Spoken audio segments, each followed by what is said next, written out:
At isa pa ho, kagabi nga ho, mga 12 midnight, napanood ko ito sa TikTok, na itong mga supporters ni Pangulong Duterte dyan sa kanyang bahay sa Davao, sumugod bigla sa kanilang tahanan. Dahil ayon sa intelligence report na nakuha ng kampo ng Duterte dyan sa Davao, pupunta nga daw di umano itong CIDG dyan at papasukin di umano ang bahay ni Pangulong Duterte. Aba teka, bakit kailangan pasukin kung totoo man ito ha?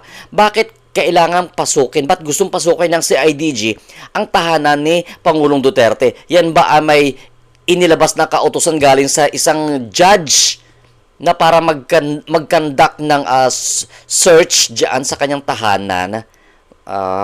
Kayo ha. Eto, pakinggan natin itong mga ganitong sitwasyon doon kagabi. Gov! Hi, Gov! Naman ibang pulis nila, di ba? Oo. Gov is with us, 10,000. Katong taga-disiplin man po sila. O gani, nagkuhan sila daw kay basin daw na ning alert pud ang kuan, ni alert pud ang taga naka-deploy diya. Kay basin daw ang sukol ni. Ako supol din. Masukol kita. Dili man gid pwede. Amo ito nga magpatawag mga lawyer. Oo.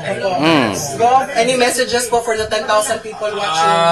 Kailangan na mo ang mga lawyer, nga mga volunteers, punta dito sa bahay ni Tatay Digong. At saka yung mga mga barangay tanod, punta sila dito kasi may mga info tayo. At least, makita lang natin, hindi man tayo maglaban. Kundi titingnan lang natin ang gagawin nila sa bahay ni Tatay Digong. Apo, Gov. Yun lang naman. Kasi tayo, open man tayo, hindi tayo magpag-away. Apo, Gov. Ang gagawin natin, susundin natin ang batas. Tama, Gov. Okay, Yun naman ang sa atin dyan. Okay, any final messages po sa lahat na nanonood, Gov? Dapat sana yung nanonood ngayon na nanawagan kami na mag-pray kayo sa amin dito sa bahay ni Tatay Digong na walang gawin mangyari, na lahat ng gawin natin ayon sa batas. natin sa batas. Thank you. Ayun ho, kaya nagtataka talaga ako dyan, bakit gustong pasukin yan?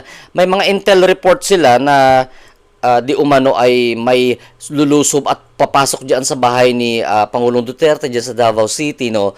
Bakit? Para saan?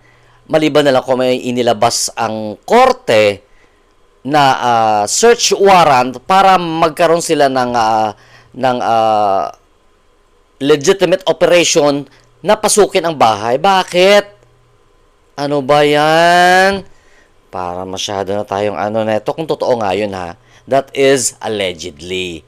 Kasi hanggang magdamag, wala naman ako nakitang may sumugo doon sa tahanan ni Pangulong Duterte. Pero ayon dito sa mga post ng video na ito na ando doon kagabi sa tahanan ni Pangulong Duterte, may nakuha kasi itong mga kampo ng Duterte na intel report di umano na susugod ang CIDG doon sa kanilang tahanan. Ako, story na naman, di ba? Ang chief ng CIDG, di ba si General Torre?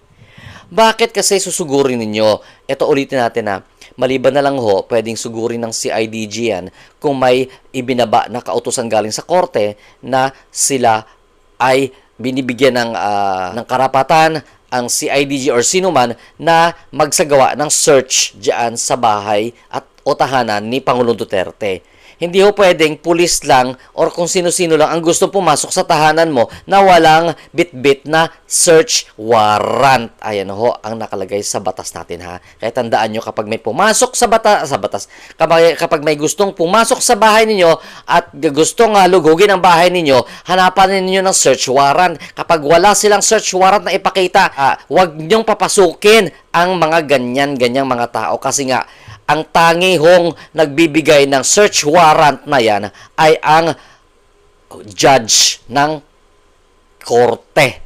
Ayan ho. Kaya mag-ingat-ingat tayo sa ating kapaligiran kapag ganyan ang ambience, ha? Maging vigilant, ha? At sa mga supporters ni Pangulong Duterte, patuloy lang ho ninyo na bantayan yan dyan sa paligid kasi marami kasing pwede mangyari kapag nalusutan kayo dyan at walang proper coordination sa may-ari ng bahay and walang proper coordination magmula sa judge ng isang korte na nag-uutos doon sa kung sino man ang inuutosan ng judge na maghalughog or pasukin ang bahay ng nasabing dating presidente ng Pilipinas. Ayan lang ho. Ha?